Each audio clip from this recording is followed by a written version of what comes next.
पूरे देश के पेंशनर्स आज मनोज सुराजी आपसे मुखातिब होकर एक ऐसी बात करने जा रहा है, एक ऐसी बड़ी बात कहने जा रहा है कि अगर आज की वीडियो आपने देख ली तो पेंशन से जुड़े हुए सारी आपके जो डाउट्स हैं, मिथ्स हैं, वो क्लियर हो जाएंगे। और सबसे बड़ी बात है कि आप आज के बाद समझ जाएंगे कि अपना रास्ता क्या है, असली रास्ता क्या है।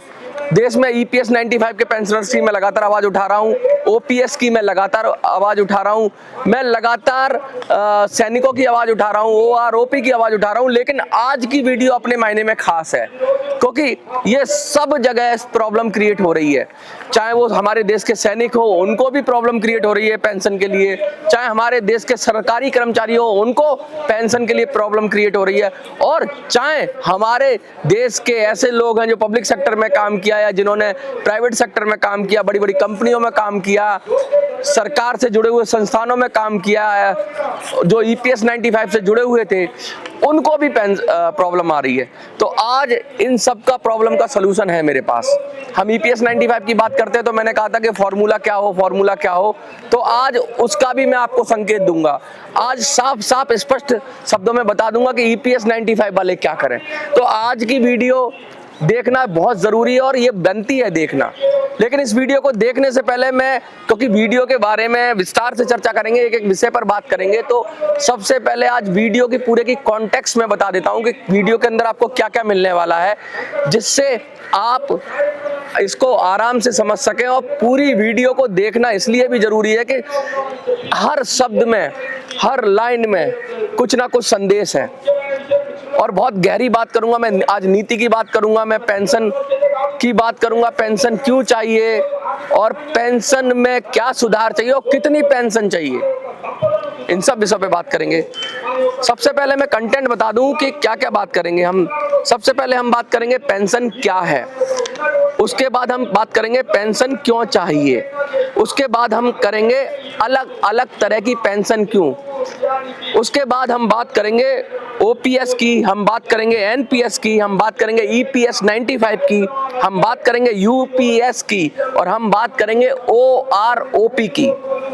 हम बात करेंगे कि डिफाइंड बेनिफिट क्या होता है और डिफाइंड कंट्रीब्यूशन वाली पेंशन क्या होती है। दो तरह की कैटेगरी की पेंशन होती है, इसके विषय में बात करेंगे।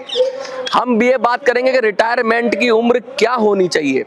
हम इस विषय पे बात करेंगे कि पेंशन क्यों बनती है सरकारी बोझ।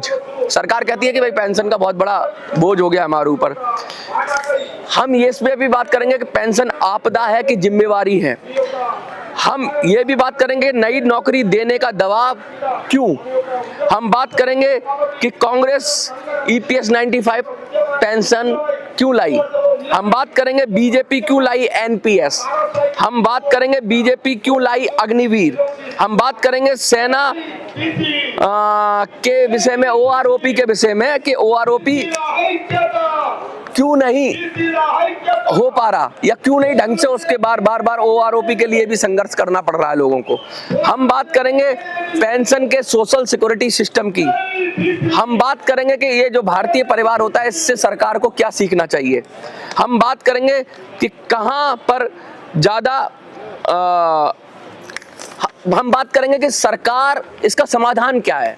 जो ये पेंशन की विसंगतियां हो रही हैं, पेंशन से जुड़ी हुई जो समस्याएं बार बार हो रही हैं, लोग तड़प रहे हैं, चिल्ला रहे हैं, लोगों को पेंशन नहीं मिल रही है, बहुत कम पेंशन मिल रही है, या पेंशन के नाम पर उनके साथ धोखा हो रहा है तो हम उन सरकार उसका समाधान क्या है, हम उस पर बात करेंगे। हम ये बात करेंगे कि सरकार क्या करे, और अंत में हम ये बात करेंगे कि हम और आप क्या करें। तो बहुत डिटेल में ये वीडियो है, बहुत बड़ी ये वीडियो होने वाली है। हाँ, इसमें हम ये भी बात करेंगे सबसे लास्ट में, क्योंकि EPS 95 की मुद्दा मैं बहुत ज्यादा उठाता हूं, तो EPS 95 का सॉल्यूशन क्या करना पड़ेगा सरकार को कि EPS 95 पेंशन का सॉल्यूशन हो जाए, कैसे उनको राहत मिले, क्योंकि सबसे नीचे दबे हुए वही हैं। सबसे कम अगर किसी को पेंशन मिल रही है देश के अंदर तो EPS 95 पेंशनर्स को मिल रही है, जो करीब 80 लाख से ज्यादा है। तो हम उनकी भी बात करेंगे। इस वीडियो के अंदर एक एक बात को विस्तार से बात करेंगे और पूरी तरीके से हम बात करेंगे जब तक कि आपको पूरी तरह समझ में ना आ जाए। ये वीडियो बड़ी होने वाली है, इसलिए मैं बार बार आपसे कह रहा हूं कि वो लोग जिनके पास पेशेंस है, जो सचमुच कुछ करना चाहते हैं, समझना चाहते हैं और पेंशन का गड़बड़ झाला हल करना चाहते हैं, वो इस पर जरूर अपनी राय दें, कमेंट दें। और कमेंट के अंदर जो मैं पूछूंगा उसमें आज कमेंट के अंदर आपको यस या नो करना है। अगर आप मेरी बात से सहमत होंगे तो यस करेंगे, और मेरी बात से अगर असहमत होंगे तो नो लिख देना आप, जिससे मुझे पता रहे। इसके साथ साथ मैं आपको बता दूं कि मेरी एक ऐप है मिनी संसद, तो मिनी संसद ऐप को आप गूगल प्ले स्टोर से डाउनलोड कर लीजिए। और इस वीडियो के अंदर जो भी मैं बात करूंगा, आपको कुछ सजेशन देना है तो उसमें आप रजिस्टर्ड करके सजेशन मुझे भेज दीजिए, जिससे मैं पेंशन के रिफॉर्म के लिए जो बिल की बात कर रहा हूं, कानून की बात कर रहा हूं, कानूनी प्रावधान की बात कर रहा हूं, वो कर पाऊं। कैसे करोगे आप रजिस्ट्रेशन? गूगल प्ले स्टोर पे जाइए, मिनी संसद लिखिए। कैसे लिखेंगे मिनी संसद? स्पेलिंग में बोल देता हूं, विदाउट स्पेस के मिनी संसद लिखना है, MINISANSAD। मिनी संसद लिख देंगे, ऐप ऊपर ही आ जाएगी। लोगों में MS लिखा होगा, आप उसको इंस्टॉल करिए, उस पर रजिस्टर्ड करिए और सुझाव में मुझे भेज दीजिए कि क्या होना चाहिए, जिससे कि हम अपने को और परिष्कृत कर सकें और बेहतरीन कर सकें और पेंशन का मुद्दा देश से एकदम हल कर सकें। पूरे देश के पेंशनर इस समय परेशान हैं। और चलिए, इंट्रो हुआ, अब बात विधिवत शुरू करते हैं।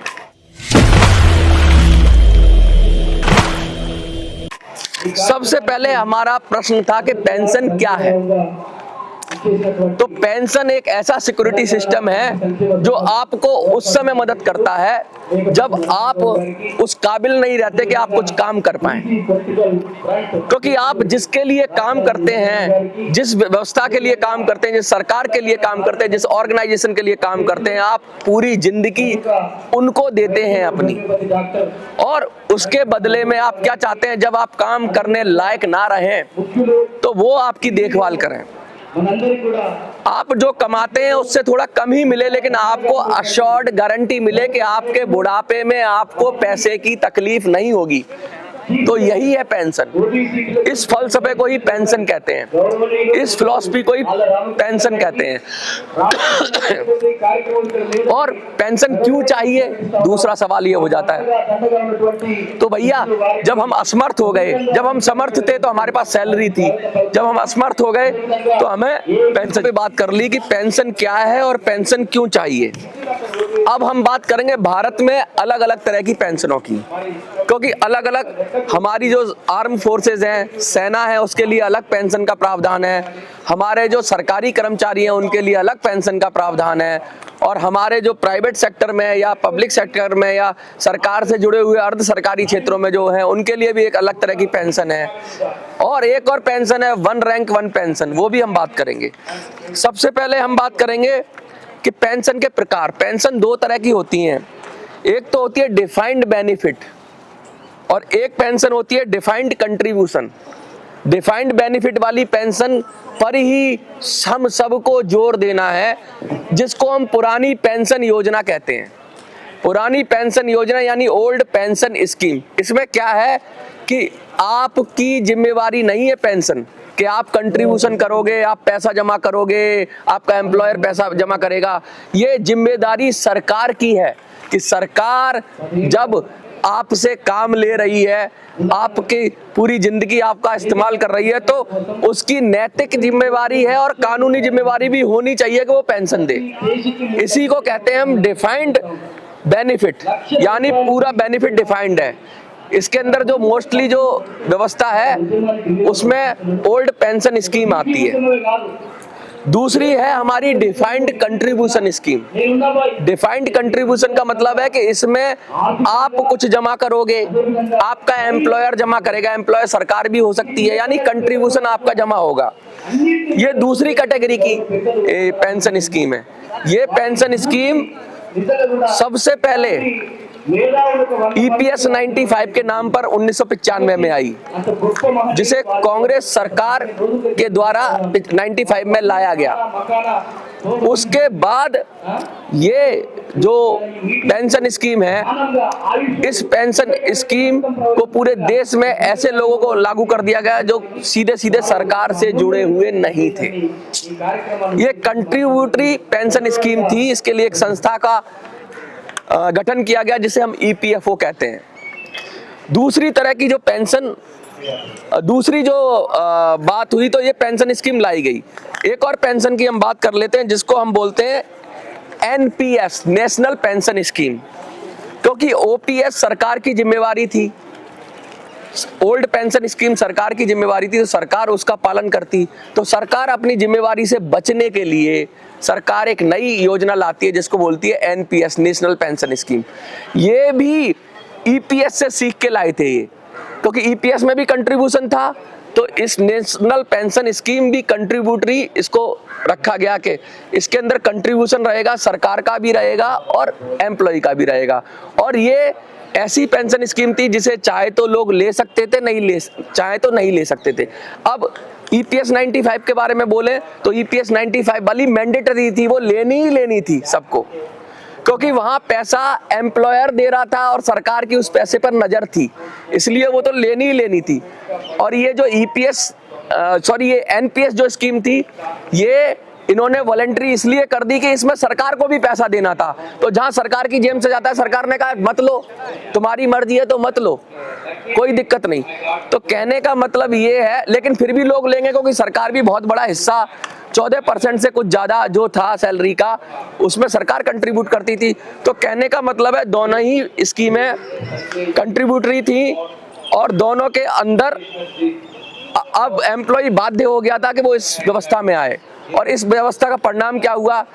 EPS 95 एक बहुत बड़ा धोखा था, जो अब तक लोगों को समझ में आ रहा है कि 1000 रुपए से कम पेंशन मिलती है। और NPS के जब रिजल्ट आने लगे तो वो भी एक धोखा ही हो गया। वो धोखा कैसा हो गया कि लोगों को पता लग गया कि कितनी कम पेंशन आ रही है, तो लोगों ने, जो सरकारी कर्मचारी हैं, उन्होंने पुरानी पेंशन की डिमांड कर दी। NPS और EPS 95 के नाम पर बड़े बड़े ख्वाब दिखाए गए कि शेयर मार्केट में पैसा लगाएंगे, आपका पैसा हम बढ़ा के देंगे। भैया, पेंशन बढ़ाने के लिए, लाभ कमाने के लिए नहीं होती है। पेंशन बुढ़ापे की लाठी होती है, बुढ़ापे को सुरक्षित करने के लिए होती है। आपको शेयर मार्केट में इन्वेस्ट कराना था तो हम शेयर मार्केट में इन्वेस्ट वो करते हैं जो हमारी जरूरतों से ज्यादा पैसा होता है। मेरे पास कुछ एक्स्ट्रा मनी है, मैंने शेयर मार्केट में इन्वेस्ट कर दिया, तो क्या हुआ? उसमें प्रॉफिट भी हो सकता है, लॉस भी हो सकता है, वो जुआ हो गया। लेकिन अगर मैं अपने बुढ़ापे को सिक्योर करना चाह रहा हूं तो मैं उस योजना का पैसा शेयर मार्केट में तो कदापि लगाऊंगा नहीं, क्योंकि उसमें कोई गारंटी नहीं है कब क्या हो जाए। और बड़े बड़े प्लेयर होते हैं, कब शेयर मार्केट को नीचे कर देते हैं, कब ऊपर कर देते हैं। तो मोटी बात ये थी कि ये जितनी भी डिफाइंड कंट्रीब्यूशन स्कीम थी, ये आपको पेंशन के नाम पर धोखा दे रही है। असली पेंशन स्कीम तो ओल्ड पेंशन स्कीम ही है, OPS, जिसमें सचमुच आपका भविष्य सुरक्षित होता है। बाकी जितनी भी पेंशन स्कीम है, जिनको हम कहते हैं डिफाइंड कंट्रीब्यूशन स्कीम, वो एक तरीके का इन्वेस्टमेंट प्लान है, पेंशन का प्लान नहीं है। वो तो आप जाके FD करा दो, वो तो जाके आप सोना खरीद लो, वो तो आप जाके प्रॉपर्टी खरीद लो, वो तो आप जाके दुकान खरीद लो, वो तो आप जाके मकान खरीद लो, सब में रिटर्न आएगा। तो पेंशन के नाम पर इन्वेस्टमेंट कराया गया लोगों से, और मजे की बात तो ये, उस इन्वेस्टमेंट को भी खा लिया गया। EPFO ने तो पूरी तरीके से उस इन्वेस्टमेंट में कहां कितना पैसा आया कुछ किया ही नहीं, समझ नहीं आता है। तो हमने बहुत सारी बात की, लेकिन हमने एक और बात की, OROP की हम बात करेंगे। हमने देखो OPS की बात कर ली, NPS की बात कर ली, हमने EPS 95 की बात कर ली, 3 तरह की पेंशन की बात कर ली। एक नई पेंशन आई है UPS, ये क्या है कि जो सरकारी कर्मचारियों ने ओल्ड पेंशन स्कीम की मांग की, क्योंकि एनपीएस उन्हें ऐसा लग रहा था कि उनके साथ धोखा हो गया है, तो सरकार ने एक बीच का रास्ता निकाला और यूपीएस लाई। लेकिन यूपीएस भी पूरी तरीके से वही कंट्रीब्यूटरी पेंशन स्कीम है, उसके अंदर भी ओल्ड पेंशन स्कीम जैसे बेनिफिट नहीं है और वैसी सुरक्षित भविष्य नहीं है। इसलिए कर्मचारी लगातार ये मांग कर रहे हैं, सरकारी कर्मचारी, की ओल्ड पेंशन स्कीम होनी चाहिए। अब मैं सेना के मुद्दे पे चला जाता हूं। सेना ने ओआरओपी की बात की। वन रैंक वन पेंशन क्यों कहा गया? एक कर्नल से रिटायर होता है व्यक्ति, वो 1990 में रिटायर हुआ और एक कर्नल से रिटायर हुआ 2005 के अंदर। तो दोनों की सर्विस में जो सैलरी पे से पेंशन बनती है, जब 90 में रिटायर होगा उसकी सैलरी कम होगी, उसकी पेंशन कम होगी, और जो 2005 में रिटायर हुआ उसकी पेंशन ज्यादा होगी क्योंकि उसकी सैलरी ज्यादा है, क्योंकि सैलरी के बेस पर पेंशन बनती है। तो मोटी बात यह है कि जो ये विसंगति थी कि किसी को तो दोनों ही एक रैंक के आदमी हैं, दोनों ही बराबर है, दोनों के खर्चे भी बराबर हैं, जिंदगी जीने के लिए जितना पैसा चाहिए दोनों के बराबर है, फिर ये विसंगति कैसी कि एक को बहुत कम पेंशन और एक को आज के हिसाब से पेंशन? तो इस विसंगति को दूर करने के लिए वन रैंक वन पेंशन लाई गई सरकार कि भाई सबको बराबर पेंशन मिले। ऐसा ना हो किसी को कम मिले और किसी को ज्यादा मिले, और कोई जो पुराना है वो बहुत परेशान हो, क्योंकि उसके जितना पुराना व्यक्ति होता है उसको तो ज्यादा मिलनी चाहिए, लेकिन इसमें वन रैंक वन पेंशन की मदद से जो विसंगति थी उसको दूर किया गया। तो ये ओआरओपी की बात है। ओआरओपी में भी लगातार बार बार फंड देते हैं, फिर लोग कहते हैं कि पेंशन का सही तरीके से बंटवारा नहीं हो पा रहा है, तो वो भी कर रहे हैं। एक मैं बता दूं, पैरामिलिट्री फोर्स है, वो भी लगातार परेशान है पेंशन के लिए, क्योंकि उनको भी असॉर्ड पेंशन नहीं है, उनको भी एनपीएस के अंदर या किसी और व्यवस्था के अंदर ढकेल दिया गया है, उनके भी फ्यूचर की कोई गारंटी नहीं है। वो भी अपनी पूरी जिंदगी सेवा करेंगे, लेकिन लास्ट में उनको भी 2000, 3000, 4000 की पेंशन मिलेगी। तो वो भी ओल्ड पेंशन स्कीम की तरफ देख रहे हैं कि हमें क्यों ना ओल्ड पेंशन स्कीम हो, जिसमें जो लास्ट के 12 महीनों की सैलरी का कम से कम 50% असॉर्ड होता था, उसके साथ डीए होता था। तो इसका मतलब ये था कि उनको एक अच्छा जीने के लिए, अच्छी जिंदगी जीने के लिए, अच्छी जिंदगी ना जिए तो कम से कम जिंदा रहने के लिए एक पेंशन सहारा होती थी, जो छीन लिया गया।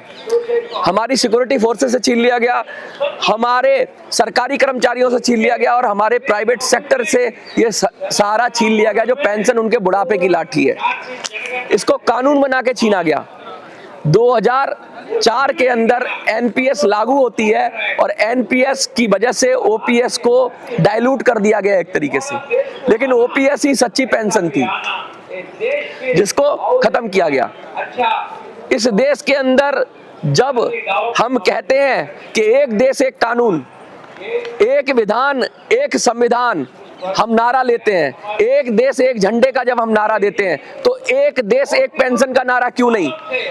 किसी को कुछ पेंशन मिलती है, नेताओं को मिलती है ओपीएस, अभी जितने एमपी हैं इनको ओपीएस ओल्ड पेंशन स्कीम मिलती है। सरकारी कर्मचारियों को एनपीएस और यूपीएस दी जा रही है, प्राइवेट कर्मचारियों को ईपीएस 95 दी जा रही है, और आपके सेना को, हमारे को ओआरओपी और अन्य स्कीमों में पेंशन दी जा रही है। तो मैं बताना चाहता हूं कि ये विसंगतियां क्यों हैं, और ये विसंगतियां क्या आपस में लड़ाने के लिए है कि तुम अलग हो तुम अलग हो, क्योंकि एक देश एक कानून है तो एक देश एक पेंशन भी होनी चाहिए। आज के वीडियो का मंतव्य भी यही है कि एक देश एक पेंशन होनी चाहिए, इस पर बात होनी चाहिए। अच्छा, हम बात करेंगे कि इतना सारा हमने किया, रिटायरमेंट की उम्र क्या हो। बहुत बड़ा मुद्दा है कि भाई रिटायरमेंट की उम्र क्या हो। मैं क्यों कह रहा हूं इस बात को, क्योंकि सरकार कहती है कि पेंशन का बोझ बहुत बढ़ता जा रहा है, 3 लाख करोड़, 4 लाख करोड़, 5 लाख करोड़ तो पेंशन में ही चला जाता है, सरकार कह रही है। तो भैया आपकी गलतियों की वजह से पेंशन में इतना पैसा जा रहा है। मैं एक ऐसा तरीका बताऊंगा जिससे आप अपनी गलतियों को सुधारें और पेंशन भी पूरी सबको मिले। वो तरीका क्या है, हम उस पर बात करेंगे। सबसे पहले रिटायरमेंट की उम्र क्या होनी चाहिए। माननीय नरेंद्र मोदी जी 75 साल के हो गए, देश चला सकते हैं, लेकिन कोई कर्मचारी 60 साल का होके अपना काम नहीं कर सकता। ये क्या नियम है? 75 साल का नेता होकर पूरे देश को संभाल सकता है, और 60 साल का व्यक्ति उसके बाद उसको नालायक करके उसको नौकरी से निकाल दिया जाता है। उसको कह दिया जाता है कि आप अब 60 नालायक का मतलब मैं साफ साफ कह रहा हूं कि आप काबिल नहीं हो, आप नौकरी करने के काबिल नहीं हो। वो कितना फिट है ये इसकी कोई जांच नहीं की जाती, उसका शरीर कितना सशक्त है, क्या वो उसका अनुभव कितना अच्छा है, इसकी कोई जांच नहीं की जाती, उसको नौकरी से निकाल दिया जाता है। क्यों? क्या 60 साल पे एक दुकानदार अपनी दुकान पे बैठना बंद कर देता है? क्या 60 साल पे एक व्यापारी अपना व्यापार बंद कर देता है? क्या 60 साल पे अपना काम करने वाला कोई आदमी बंद कर देता है? कोई नहीं करता। सिर्फ इन कर्मचारियों को नकारा कर दिया जाता है, इनको पंगु कर दिया जाता है और पेंशन के सहारे छोड़ दिया जाता है। क्यों किया जाता है ऐसा? क्या कारण है? कौन सा नियम है जो एक दिन पहले 60 साल से एक दिन कम होगा तो उसको पूरा तरह से नौकरी मिल रही है और एक दिन बाद ही वो एकदम खराब हो जाता है? ऐसा क्या होता है 60 साल के अंदर? इस पर विचार करना चाहिए, क्योंकि जब तक लोग काम करने के काबिल हैं तब तक उनसे काम कराया जाना चाहिए। हम देखते हैं कि क्या हमारे डॉक्टर 60 साल के बाद बेकार हो जाते हैं? अरे उनका तो अनुभव बढ़ जाता है, उनका तो एक्सपीरियंस बढ़ जाता है, उनकी तो स्किल बढ़ जाती है। क्या हमारा इंजीनियर 60 साल के बाद बेकार हो जाता है? नहीं, उसका तो इंजीनियर, उसका तो दिमाग, और मुझे लगता है अगर उसका सेहत सही है तो उसका दिमाग और मजबूत हो जाता है। मैं एक एग्जांपल देता हूं, देश में अजीत डोभाल का नाम तो सबने सुना होगा। हमारे एनएसए हैं अजीत डोभाल, उनका कार्यकाल 60 साल के तो पूरे हो गए, लेकिन उनको बार बार आगे इस्तेमाल में लिया जा रहा है क्योंकि वो एक्सपीरियंस लोग हैं, उन्हें देश चलाना आता है, वो देश के लिए असेट्स हैं। तो बुढ़ा आदमी देश के लिए बोझ नहीं होता, देश के लिए असेट्स होता है। जब अजीत डोभाल को रखा जा सकता है, जब पीके मिश्रा को रखा जा सकता है एक्सटेंशन दे देकर, तो और जब जो लोग पार्टियों में होते हैं जो 60 साल से ऊपर हो जाते हैं उन्हें राज्यपाल बना दिया जाता है, उन्हें कहीं का सचिव बना दिया जाता है, बड़े बड़े पदों पर भेज दिया जाता है, जज होते हैं उन्हें कमेटियों में बिठा दिया जाता है रिटायरमेंट के बाद। तो ये सब लोग इस बात को सिद्ध करते हैं कि ये लोग काम के काबिल हैं, ये नकारा नहीं है, ये बेकार नहीं है। तो फिर इनको नौकरी से क्यों निकाला गया, या नौकरी 60 साल की एज तक क्यों कर दी गई? इसका मतलब है आप कि आप अगर नौकरी से निकालेंगे तो उसको पेंशन देनी पड़ेगी। अगर यही एज 70 साल होती, यही एज 75 साल होती तो आपको पेंशन कब देनी पड़ती? 75 साल के बाद। तो पेंशन का खर्चा अपने आप ही कम हो जाता। कहने का मतलब ये है कि आप 60 साल में निकालकर अपने लिए एक खर्चा बढ़ा रहे हो, क्योंकि आदमी सही है, आदमी काबिल है, आदमी काम करने योग्य है, लेकिन आप उसको जल्दी निकालकर, उसको जल्दी रिटायर कर कर अपना नुकसान कर रहे हो। अब हम बात करते हैं दूसरी सेना के अंदर एक जवान को, आप, मैं फौज की बात कर रहा हूं, मैं पैरामिलिट्री की बात नहीं कर रहा, 35 साल पर निकाल देते हैं। क्या होता है?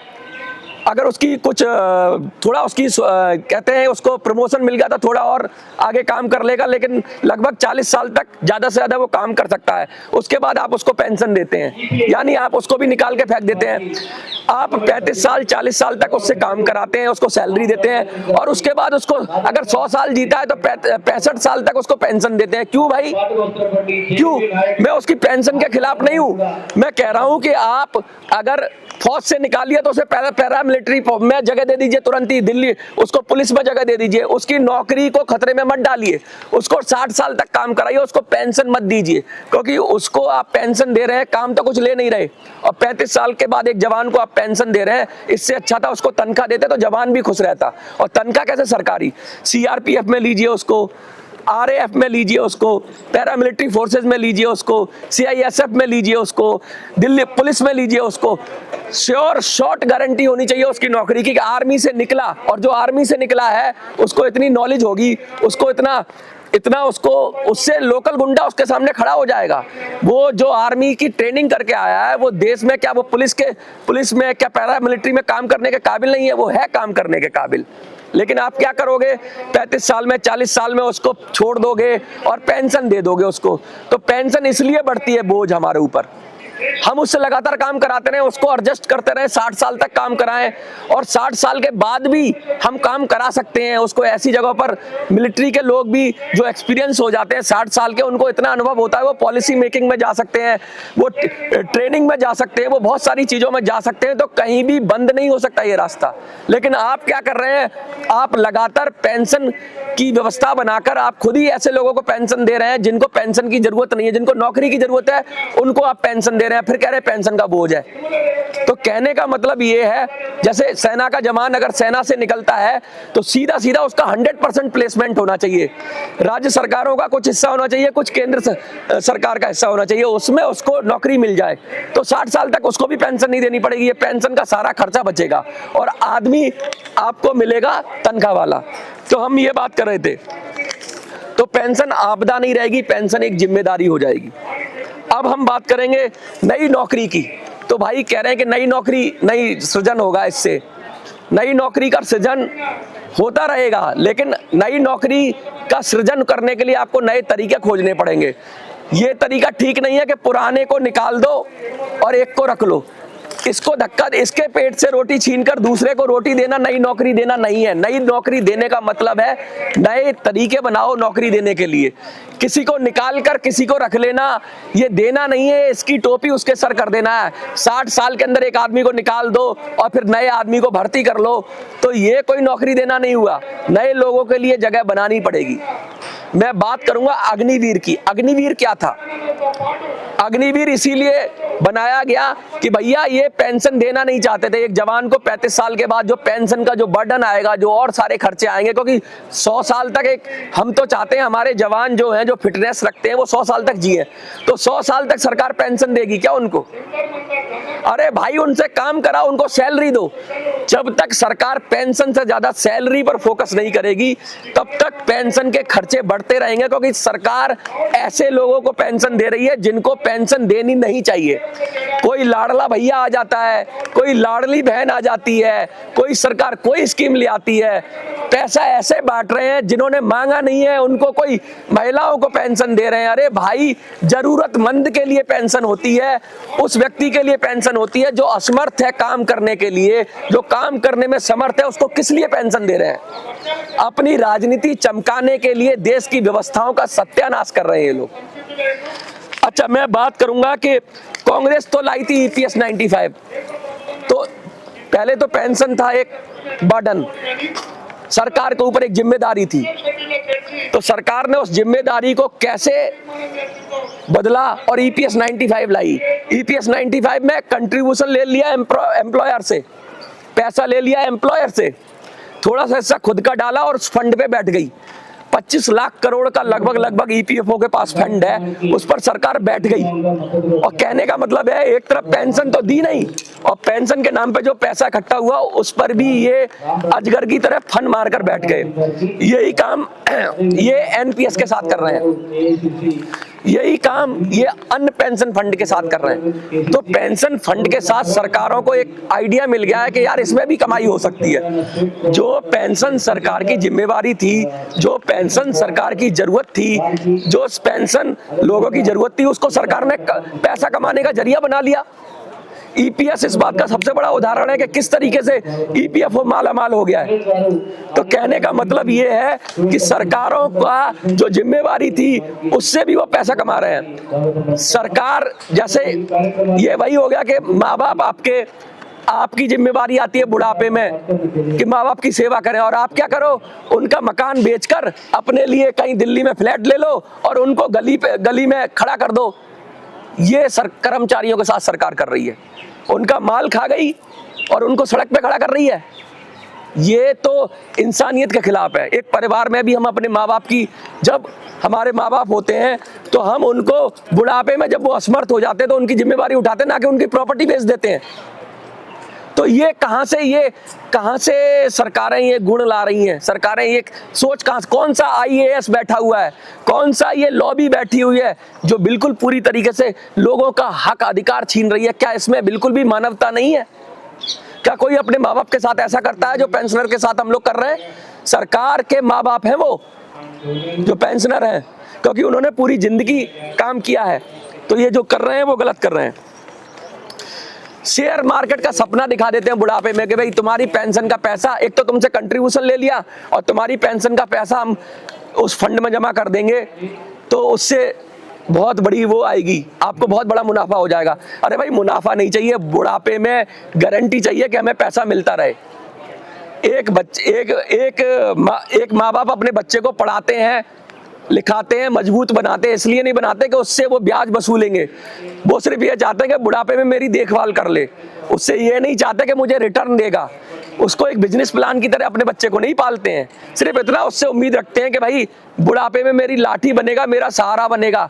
तू खा पी, सरकार को जो पैसा कंट्रीब्यूशन में मिल रहा है खाए पिए ऐश करे, कुछ भी करे, बुढ़ापे में पेंशनर की लाठी बने, बस इतनी सी बात है। इतनी सी बात सरकार को समझ में आनी चाहिए। पेंशन एक सोशल सिक्योरिटी सिस्टम है, जिस तरीके से परिवार एक सोशल सिक्योरिटी सिस्टम है। समाधान क्या?